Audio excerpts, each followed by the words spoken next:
নবনীরদ-নিন্দিত কান্তিধারম রসসাগর নাগর ভূপবরং। हरे कृष्णा, दंडवत प्रणाम। हम लोग श्रीमद् भागवतम के चौथा स्कंद में हैं, चौथा अध्याय चल रहा है। आज हम लोग श्लोक संख्या 17 से कंटिन्यू करेंगे, 17 से 21 तक करेंगे। श्रीमद् भागवतम 4.4.17 to 21।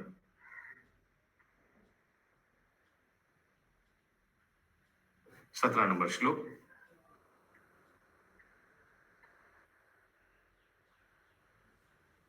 कर्णोऽपिध्याय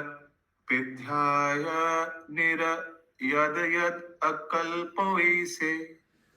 कर्णौ निधाय निर्यात्य धर्मावितार्यश्निभिर्निभिरस्यमाने।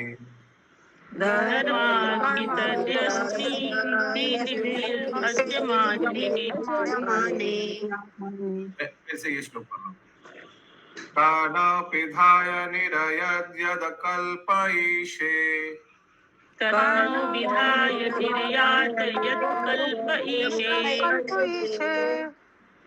धर्मावितार्यश्निभिर्निभिरस्यमाने।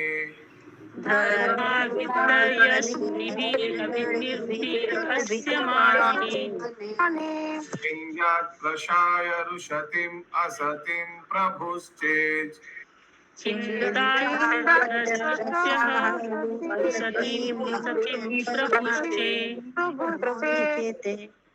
जीवाम् असुन्नपि ततो विसृजेत् स धर्मा।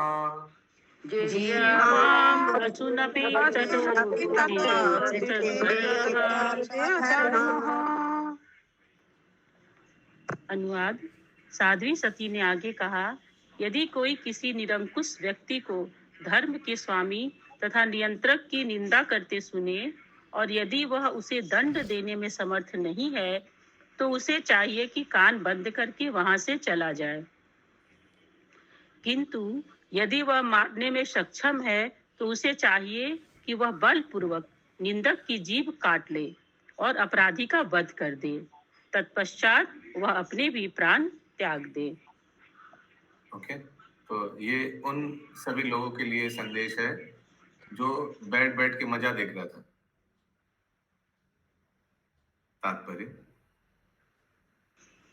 तात्पर्य साध्वी सती ने जो तर्क दिया है वह यह है कि जो मनुष्य किसी महान पुरुष की निंदा करता है वह अधम है। किंतु उसी तर्क से राजा दक्ष यह कहकर सफाई दे सकता था कि प्रजापति अर्थात अनेक जीवों का स्वामी तथा ब्रह्मांड के कार्यों का एक नियंता होने के कारण उसका पद इतना सम्मानीय था कि साध्वी सती निंदा करने के बजाय उसके गुणों को स्वीकार कर सकती थी।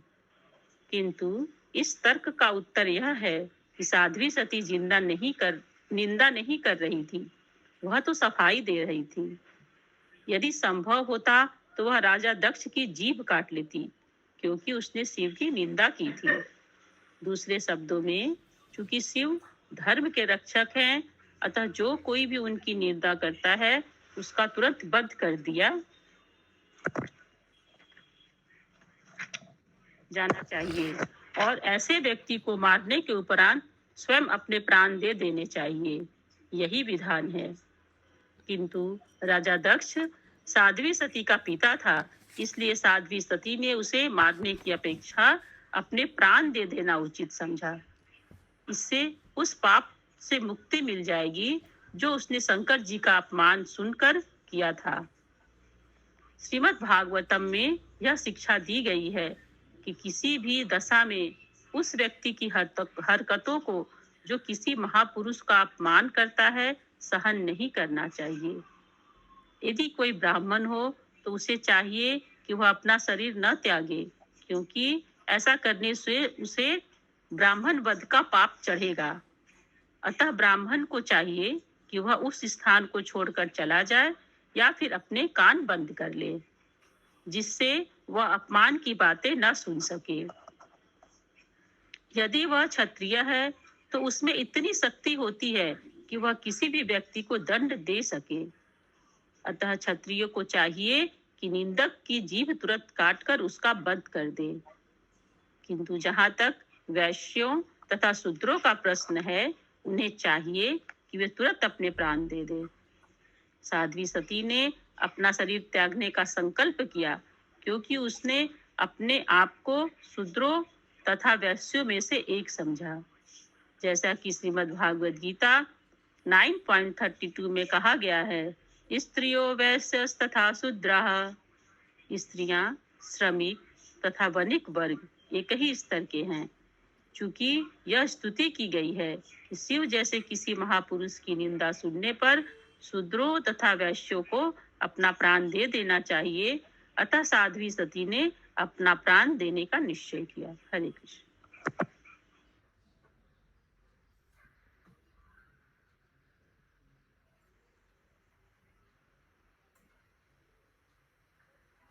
अतस्तवोत्पन्नमिदं कालेवरम्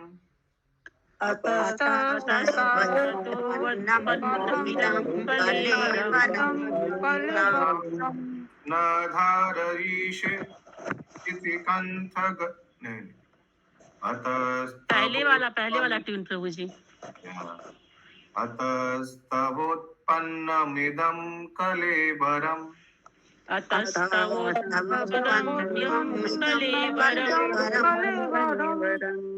न धारयिष्ये सिति कंठगर्हिना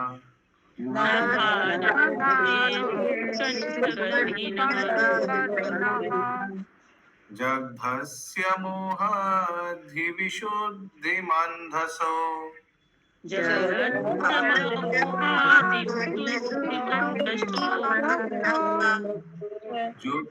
जुगुप्सितस्य उदरानं प्रक्षचे।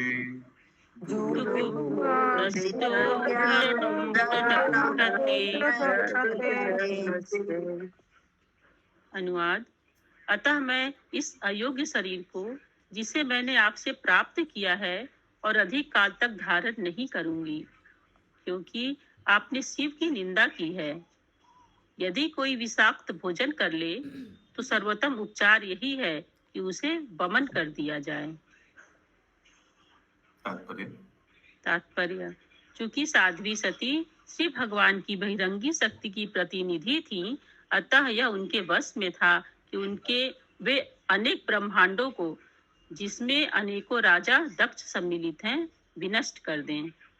किंतु अपने पति को इस दोषारोपण से बचाने हेतु कि उन्होंने राजा दक्ष को मारने हेतु अपनी पत्नी सती को माध्यम बनाया, क्योंकि वे स्वयं निम्न पद पर स्थित होने से वैसा नहीं कर सके, साध्वी सती ने अपना शरीर त्यागने का निश्चय किया। हरे कृष्ण।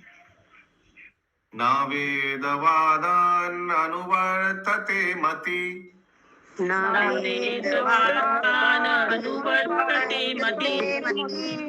स्वएव लोके रमतो महामुनि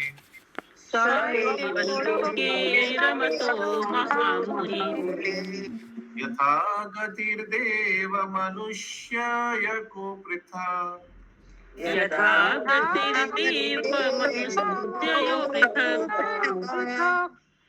स्वएव धर्मे न परम क्षिपेत् स्थिता।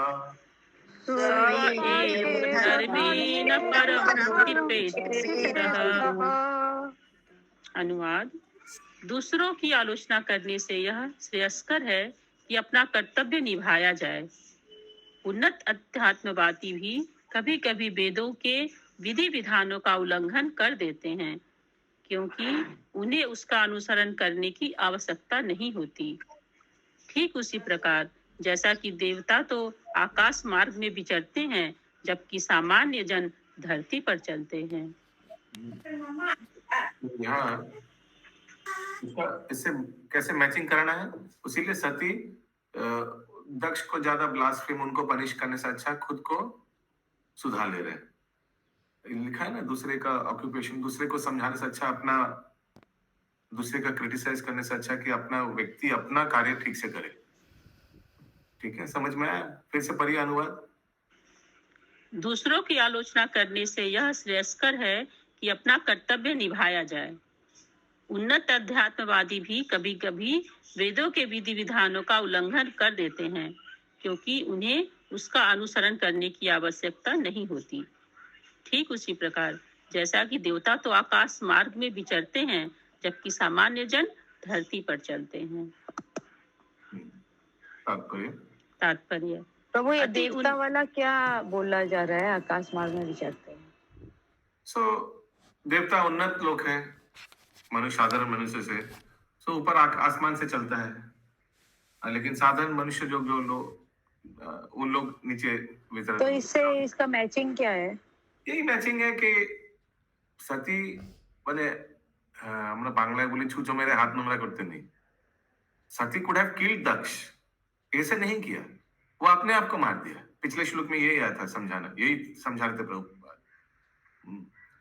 She could have punished Daksha, लेकिन नहीं, शी पनिश्ड हरसेल्फ, क्योंकि उन्होंने ये सब देखा, ये सब सुना, वैसे यू नो। सो सामान्य जो उत्तम श्रेणी लोग हैं वो अपने आप को सुधार लेते हैं, दूसरे को सुधारने के बारे में सोचता नहीं है। लेकिन यहाँ तो देवता लोग तो आकाश मार्ग से ही विचरण करते हैं ना। देवता लोग नीचे से नहीं जाएगा, उन लोग उन्नत है, ऊपर से ही चलना पसंद करते हैं, ऊपर से टच नहीं करेगा ग्राउंड को। प्रभु जी, जैसे बंगला में आपने कहा ना, छूछो मेरे हाथ धोना कोते नहीं, हाँ। मेरे छुछोर को मार कर हाथ नहीं गंदा करना चाहिए, यही होगा ना? हाँ, करेक्ट।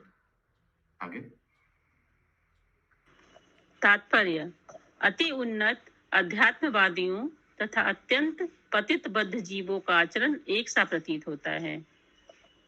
उच्चस्थ अध्यात्मवादी वेदों के समस्त विधानों का अतिक्रमण कर सकते हैं।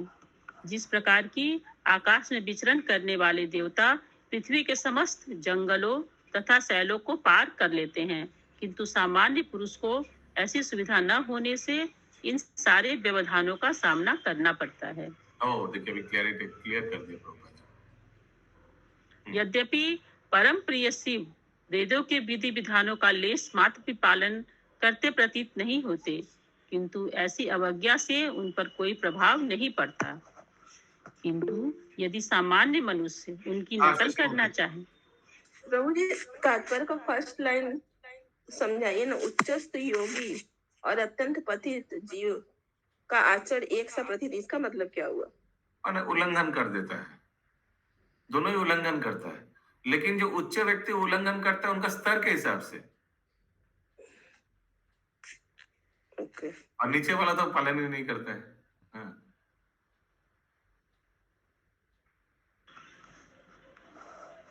यद्यपि परम प्रिय शिव वेदों के विधि विधानों का लेस मात्र भी पालन। जैसे क्या उदाहरण दो, सती ने अपने आप को मार दिया, हत्या किया। सो ऐसा आत्महत्या ये एक बहुत उन्नत व्यक्ति कर सकता है जैसे सती, या एक बहुत निम्न व्यक्ति भी कर सकता है, करता है ना। निम्न व्यक्ति आत्महत्या करता है ना। यस प्रभु जी। आत्महत्या करना अच्छा चीज है? नहीं। सती ने आत्महत्या किया, वो खराब किया क्या? नहीं, वो तो कि उनके पिता का, अरे उनके पति का अपमान हो रहा। हाँ। और उनका पिता का दिया हुआ शरीर। सती का आत्महत्या करना और एक साधारण व्यक्ति का आत्महत्या करना, दोनों में अंतर है ना। तो यहाँ पे लिखा हुआ प्रभु जी, दोनों एक जैसा प्रतीत होता है। एक जैसा, क्योंकि एक जैसा कार्य किया, लेकिन फिर उसके बाद में माता जी अगला लाइन देखिए, उसमें क्लैरिटी करता है, उसमें क्लैरिफाई किया। ठीक है प्रभु। सामान्य मनुष्य एक को जैसे प्रतीत हो सकता है, इट अपीयर्स, ऐसे लग सकता है कि दोनों एक ही काम किया। अरे सती ने क्या किया, आत्महत्या कर लिए, तो नहीं करना चाहिए था, आत्महत्या करना घोर पाप है, कोई बोल सकता है ना। लेकिन नहीं, ये अलग चीज है। यहाँ ये कोई बहुत उन्नत भक्त ने किया, उनको तो तुरंत शरीर मिल जाएगा, पार्वती का शरीर। लेकिन अगर एक साधारण व्यक्ति आत्महत्या करेगा, उनको क्या ऐसा शरीर मिलेगा? नहीं, उनको भूत भर के भटकना पड़ेगा। तो वो यहाँ पे तो शिव जी का जैसे एग्जाम्पल प्रभुपाद दे रहे हैं कि शिव जी भी कोई विधि विधान का पालन नहीं करते हैं। यहाँ सती का बारे में बोला जा रहा है, फोकस। लेकिन यहाँ शिव जी का लिखा हुआ है प्रभु। कहाँ? यहाँ मैंने कहा तात्पर्य में कहीं हमने सुना। अभी अभी पढ़ेंगे अभी आया नहीं, अभी तक हुआ। यद्यपि परम प्रिय शिव वेदों के विधि विधानों का लेस मात्र भी पालन करते प्रतीत नहीं होते, किंतु ऐसी अवज्ञा से उन पर कोई प्रभाव नहीं पड़ता। किंतु यदि सामान्य मनुष्य उनकी नकल करना चाहे तो बहुत बड़ी भूल होगी। Very nice. यहाँ और एक उदाहरण दिया गया है, ये तत्व समझाने के लिए और एक उदाहरण दिया गया है शिव जी का। शिव जी भी राख वाक लगाकर शमशान में, लेकिन उनका कोई कार्य है बहुत बड़ा। उनका कार्य क्या है? भूत प्रेतों को चढ़ाना है। जैसे मैं उस दिन बता रहा था, IYF स्टूडेंट को पढ़ाने के लिए कभी कभी जो टीचर है उनको भी थोड़ा उसके उनके जैसा ही। तो लेकिन अगर सोचिए कोई सामान्य व्यक्ति राख वाक शरीर पे लगाएगा, शमशान में बैठा रहेगा, तो उसका क्या फायदा है? तो बेकार समय व्यर्थ कर रहा अपना, है ना? तो शिव जी का कार्य नकल करने से कोई फायदा नहीं है। वो उन्होंने विष पी लिया था, किस लिए? वो विष का कोई उपाय नहीं था, विष्णु भगवान के आदेश के अनुसार उन्होंने पिया। तो कोई साधारण व्यक्ति अगर विष पिएगा तो मर जाएगा तुरंत, तो बेकार किया। तो दोनों का ऑब्जेक्टिविटी अलग है, पर्पस अलग है। हालांकि एक साधारण व्यक्ति के लिए दोनों एक जैसा लग सकता है। या आगे, सामान्य मनुष्य को वेदों के समस्त विधि विधानों का पालन करना चाहिए, जबकि दिव्य स्थिति को प्राप्त पुरुष को इन सब के पालन की आवश्यकता नहीं रह जाती। राजा दक्ष ने शिव पर दोषारोपण किया था कि वे वेदों के कठोर विधि विधानों का पालन नहीं करते, किंतु साध्वी सती ने बलपूर्वक बताना चाहा कि उन्हें ऐसे नियमों के पालन की कोई आवश्यकता न थी। कहा गया है कि जो सूर्य या अग्नि के समान तेजस्वी हो, उसे शुद्धि या अशुद्धि की कोई चिंता नहीं रहती। धूप अपवित्र स्थान को जीवाणु रहित कर सकती है, किंतु यदि अन्य किसी को वहां से निकलकर जाना पड़े तो वह प्रभावित हुए बिना नहीं रहेगा। मनुष्य को चाहिए कि शिव की नकल न करे, अपितु अपने निर्दिष्ट कर्तव्यों का दृढ़ता से पालन करे। उसे चाहिए कि वह शिव जैसे महापुरुष की कभी भी निंदा न करे। हरे Krishna. The sunshine can sterilize an impure place, whereas if someone else were to pass such a place, he would be affected. सूर्य है, इसीलिए सूर्य देव एक गंदा जगह का भी अगर एब्जॉर्ब कर लेगा तो फिर भी सूर्य देव रहेगा, क्लीन रहेगा। लेकिन सोचिए कोई गंदा जगह में कोई बैठ गया तो क्या वो उस गंदा जगह को पवित्र करेगा? वो तो दूर की बात, वो खुद ही गंदा हो जाएगा। ठीक है, इसीलिए महान व्यक्ति का नकल नहीं करना चाहिए। अगला श्लोक 20 नंबर। कर्मा प्रवृत्तम च निवृत्तम अपीरितम। अब बोलिए। कर्मा प्रवृत्तम च निवृत्तम अपीरितम वेदे विचोभाय लिंगम आश्रितम। वेदे विचोभाय लिंगम आश्रितम। वीरोऽसि तद्योगपदैकत्कर्तरि। विरोधि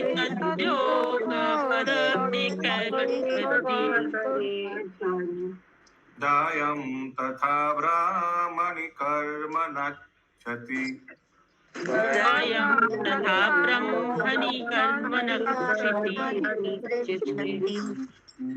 अनुवाद। वेदों में दो प्रकार के कर्मों के निर्देश दिए गए हैं, एक उनके लिए जो भौतिक सुख में लिप्त रहते हैं और दूसरा उनके लिए जो भौतिक रूप से विरक्त हैं। इन दो प्रकार के कर्मों का विचार करते हुए दो प्रकार के मनुष्य हैं जिनके लक्षण भिन्न भिन्न हैं। यदि कोई एक ही व्यक्ति में इन दोनों प्रकार के कर्मों को देखना चाहता है तो यह विरोधाभास होगा, किंतु दिव्य पद पर स्थित पुरुष के द्वारा इन दोनों प्रकार के कर्मों की उपेक्षा की जा सकती है। तो जो दिव्य पद में है वो भोग से भी रहित, वैराग्य से भी रहित हो सकता है। वेदों में दो प्रकार का दिया गया है, एक भोगी के लिए और एक योगी के लिए। भोगी के लिए 97% दिया हुआ है, कर्मकांड ऐसे करो ये मिलेगा, वैसे करो वही मिलेगा, और 7% दिया हुआ है जो योगी है, जो विरक्त हैं जड़ जगत से। आगे तात्पर्य। वैदिक कर्मों को इस प्रकार से निरूपित किया गया है कि बद्ध जीव বলুন করবী মাতাজি, কেশবী করুণেশ্বরী মাতাজি আপনি হাত তুলেছেন। ओके, कंटिन्यू माताजी। वैदिक कर्मों को इस प्रकार से হরে কৃষ্ণ निरूपित। প্রভু, हाँ बोलो। হরে কৃষ্ণ প্রভু। অনুবাদে লেখা আছে, যদি কেউ একই ব্যক্তিতে দুই প্রকার কর্ম দেখতে চান তাহলে পরস্পর বিরোধী হবে, মানে এটা কি বলতে চাইছে? কেউ ভোগী আর কেউ ত্যাগী দুটোই হতে পারে? না, সেটা হতে পারে না, कंटिन्यू সেই माताजी। কথাটাই বলা আছে। আচ্ছা, वैदिक कर्मों को इस प्रकार से निरूपित किया गया है कि बद्ध जीव जो इस भौतिक जगत का भोग करने आया है वह निर्दिष्ट स्थिति में ऐसा कर सकता है जिससे अंत में वह ऐसे भौतिक भागों से विरक्त बन जाए और दिव्य अवस्था में प्रवेश पाने हेतु सुयोग्य बने। चारों सामाजिक आश्रम ब्रह्मचर्य, गृहस्थ, वानप्रस्थ तथा संन्यास दिव्य जीवन के पद तक उत्तर पहुंचने की शिक्षा देते हैं। गृहस्थ के कर्म तथा वेश सन्यासी से भिन्न हैं। एक ही व्यक्ति के लिए इन दोनों आश्रमों को ग्रहण कर पाना असंभव है। न तो सन्यासी गृहस्थ की तरह कर्म कर सकता है और न गृहस्थ सन्यासी की भांति। किंतु इन दो प्रकार के मनुष्यों अर्थात जो भौतिक कार्य करता है वह और जिसने भौतिक कार्यों को त्याग दिया है वह, इन दोनों के ऊपर मनुष्य की तीसरी कोटि भी है जो इन दोनों से परे है। शिव दिव्य पद पर अवस्थित हैं क्योंकि ऊपर कहे अनुसार वे सदैव अपने अंतर में भगवान वासुदेव के ध्यान में खोए रहते हैं। अतः उन पर न तो गृहस्थ के और न सन्यासियों के कर्म लागू होते हैं।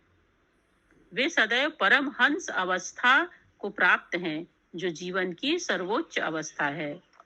श्रीमद् भागवत गीता 2.52-53 में भी शिव की दिव्य स्थिति की व्याख्या की गई है।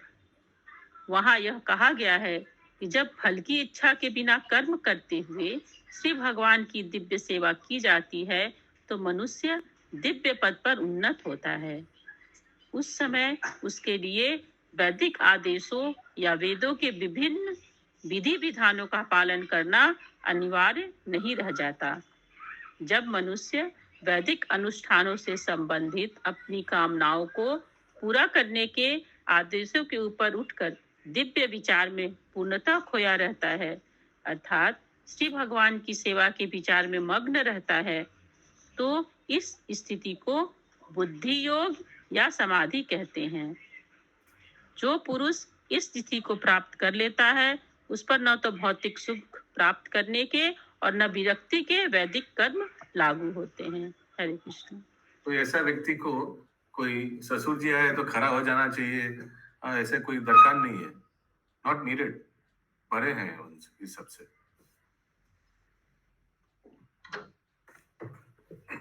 21 नंबर श्लोक कहाँ तक था?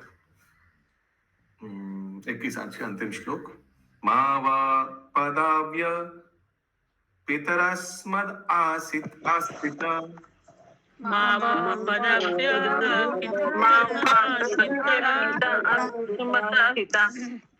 यायज्ञसालुलासुना धूमवर्त्मभिः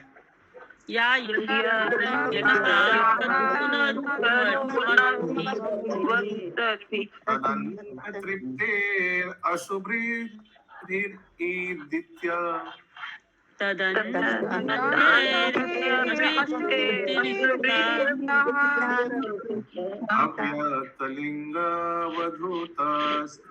अव्यक्तलिंग अवधूत सेविता।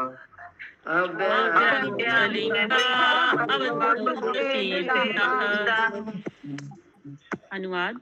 हे पिता, हमारे पास जो ऐश्वर्य है उसकी कल्पना कर पाना न तो आपके लिए और न आपके चाटुकारों के लिए संभव है, क्योंकि जो पुरुष महान यज्ञों को संपन्न करके सकाम कर्म में प्रवृत्त होते हैं वे तो अपनी शारीरिक आवश्यकताओं को यज्ञ में अर्पित अन्न खाकर पूरा करने की चिंता में लीन रहते हैं। हम वैसा सोचने मात्र से ही अपने ऐश्वर्य का प्रदर्शन कर सकते हैं। ऐसा वे ही कर सकते हैं जो विरक्त, स्वरूप सिद्ध महापुरुष हैं।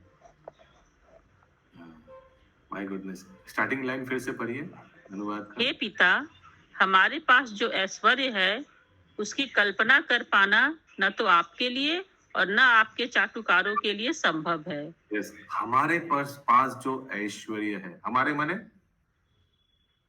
सती और माने अपने सती और अपने लिए बोल पार्वती, रही हैं। हाँ, यस, तात्पर्य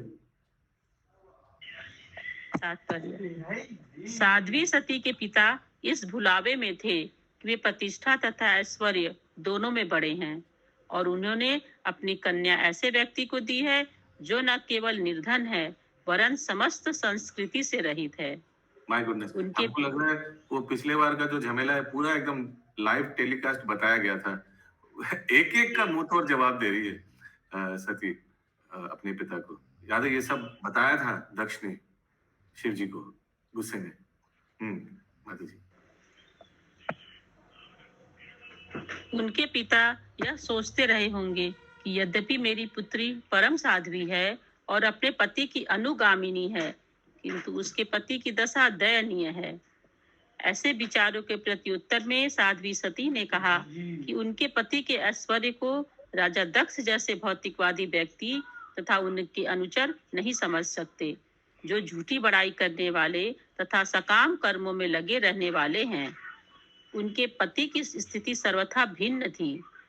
उनके पास सारा ऐश्वर्य था, किंतु वे उसका प्रदर्शन करना नहीं चाहते थे। अतः ऐसे ऐश्वर्य को अव्यक्त कहा जाता है। किंतु यदि आवश्यकता पड़े तो इच्छा मात्र से शिव अपना अद्भुत ऐश्वर्य दिखला सकते हैं, और ऐसी घटना को यहाँ पूर्वाभास मिलता है, क्योंकि ऐसा शीघ्र ही घटने वाला है। शिव द्वारा अधिकृत ऐश्वर्य का भोग वैराग्य तथा इस प्रेम ने किया जाता है, इंद्रिय तृप्ति के लिए अपनाई जाने वाली भौतिक विधियों के द्वारा नहीं। ऐसे ऐश्वर्य के स्वामी कुमारगण, श्री नारद मुनि तथा शिव जैसे महापुरुष हैं, अन्य कोई नहीं। अभी तक तो शिव जी शांत थे, लेकिन अगर दरकार पड़े तो शिव जी भी दिखा सकते हैं उनका अपना रूप। ऐसे बहुत जल्दी होने वाला है। देखेंगे हम लोग। इस श्लोक में वैदिक अनुष्ठान करने वालों की भत्सना की गई है। यहाँ उन्हें बोलिए। यहाँ उन्हें धूम वर्तम भी कहा गया है, अर्थात जो यज्ञ के उच्छिष्ट अन्न से अपना पोषण करते हैं। यज्ञ में दो प्रकार के अन्नों की भेंट अर्पित की जाती है। एक तो सकाम अनुष्ठानिक यज्ञों में चढ़ाया अन्न, तथा दूसरा है भगवान श्री विष्णु को चढ़ाया गया अन्न, जो सर्वोत्तम होता है। यद्यपि यज्ञ की वेदी में सभी प्रकार से भगवान श्री विष्णु ही प्रमुख देव हैं, किंतु सकाम अनुष्ठानों के कर्ता कुछ न कुछ भौतिक संपन्नता प्राप्त करने के उद्देश्य से विभिन्न देवताओं को प्रसन्न करना चाहते हैं। किंतु वास्तविक यज्ञ का उद्देश्य तो भगवान श्री विष्णु को प्रसन्न करना है, और ऐसे यज्ञों के अवशेष भक्ति को बढ़ाने में लाभप्रद हैं। भगवान श्री विष्णु के अतिरिक्त अन्य को लक्ष्य बनाकर किया जाने वाला यज्ञों के करने से उन्नति की प्रक्रिया अत्यंत मंद होती है, और इसलिए इस श्लोक में इसकी भत्सना की गई है। श्रील विश्वनाथ चक्रवर्ती ठाकुर ने अनुष्ठान संपन्न कराने वालों को कौओं की तरह बताया है, क्योंकि कौओं को कूड़ेदान में फेंका गया जूठन खाने में आनंद मिलता है। साध्वी सती ने यज्ञ कराने हेतु उपस्थित समस्त ब्राह्मणों की भी भत्सना की। तो इन लोग सब कौवे जैसे, या सबको समझ में आ रहा है ना? ओके, आगे। भले ही राजा दक्ष तथा उनके प्रशंसकों ने शिव की स्थिति को समझा हो या नहीं, साध्वी सती अपने पिता को यह बता देना चाहती थी। उन्हें यह कदापि नहीं सोचना चाहिए कि उनके पति ऐश्वर्य से विहीन हैं। शिव की निष्ठावान पत्नी होने के कारण साध्वी सती शिव के उपासकों को सभी प्रकार का भौतिक ऐश्वर्य प्रदान करती हैं। इस तथ्य की व्याख्या श्रीमद् भागवतम में 10वें स्कंध में की गई है। कभी कभी शिव के उपासक भगवान श्री विष्णु के उपासकों से अधिक ऐश्वर्यवान लगते हैं, क्योंकि दुर्गा जी अथवा साध्वी सती भौतिक कार्यकलापों की अधीक्षक हैं और अपने पति के यशस्वी बनाने हेतु वे उपासकों को सभी प्रकार का भौतिक ऐश्वर्य प्रदान करती रहती हैं, जबकि श्री विष्णु के उपासक तो आध्यात्मिक उन्नति के निमित्त हैं। अतः कभी कभी उनका भौतिक ऐश्वर्य घटता प्रतीत होता है। 10वें स्कंध में ये सारी बातें सुंदर ढंग से समझाई गई हैं। तो तब क्या हरे कृष्ण। फिर हम लोग को शिव जी का उपासना करना चाहिए, क्योंकि विष्णु तो उल्टा ले लेते हैं, घटता है लिखा है इधर, जो भी भौतिक ऐश्वर्य है घटता है। आप लोग का क्या विचार क्योंकि है? वो क्षणिक होता है, भौतिक ऐश्वर्य तो क्षणिक होता है। नहीं करना चाहिए प्रभु। लॉन्ग रन सोचना चाहिए। यस, ग्रंथराज श्रीमद् भागवतम की जय। जय।